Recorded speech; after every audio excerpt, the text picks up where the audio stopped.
Mr. President, great to see you as always. Over 40,000 people from 182 countries. This is the biggest event hosted in Azerbaijan since COP29. What does hosting WOOF 13 mean for Azerbaijan in terms of their international role in shaping the future of sustainable urban development?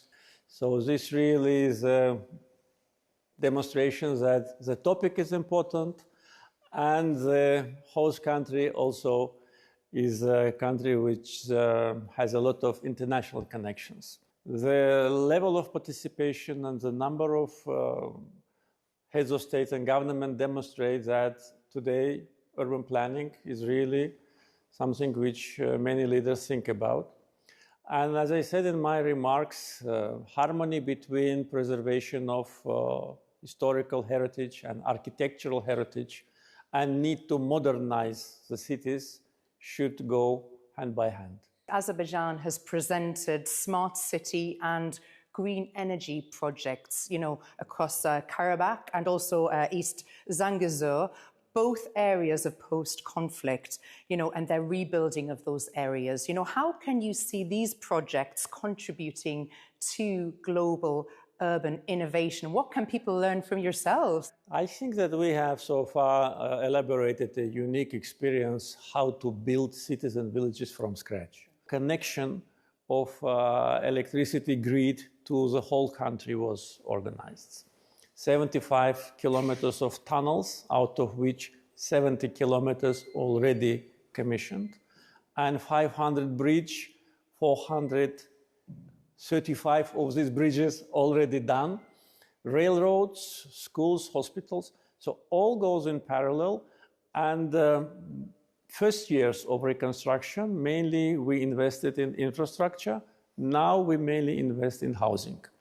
And the city plans, smart city, smart village concept, plan for every village, all that is being done. So this really, for those countries which suffered the similar problems like we did, that could be a pattern for reconstruction. Now, Azerbaijan has also become a very important contributor to Europe's energy security. How do you see Azerbaijan's role evolving as Europe diversifies there? Yeah, we started our cooperation on energy track with Europe some time ago. Especially, they had a speed-up process after 2020 when we commissioned the Southern Gas Corridor, which today provides natural gas for 16 countries. 10 members of the European Union are our clients, and in total 12 countries from Europe are recipients of Azerbaijani gas. We need a premium market, which is Europe, and Europe needs alternative source of supply, which is Azerbaijan. So we combine our efforts and established a very fruitful cooperation with the European Commission. You have been a really big advocate for diplomacy and stability in the region and beyond. Now, the Hormuz crisis is impacting regional and global economies. How is Azerbaijan approaching and dealing with that?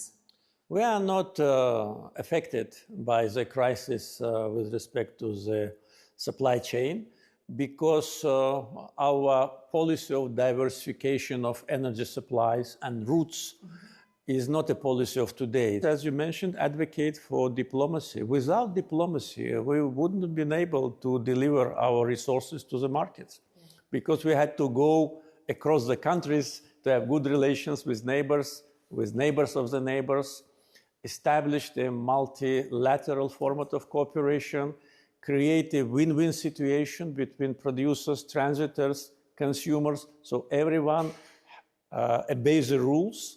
After the crisis is resolved, hopefully sooner than later, probably it will be a new situation. Many countries will reconsider their energy policy and the ways of delivery of energy supplies. And most probably, Azerbaijan's geography and already assets will be needed more than today. Mr. President, always a pleasure to speak to you. Thank you so much for talking to us today, as always.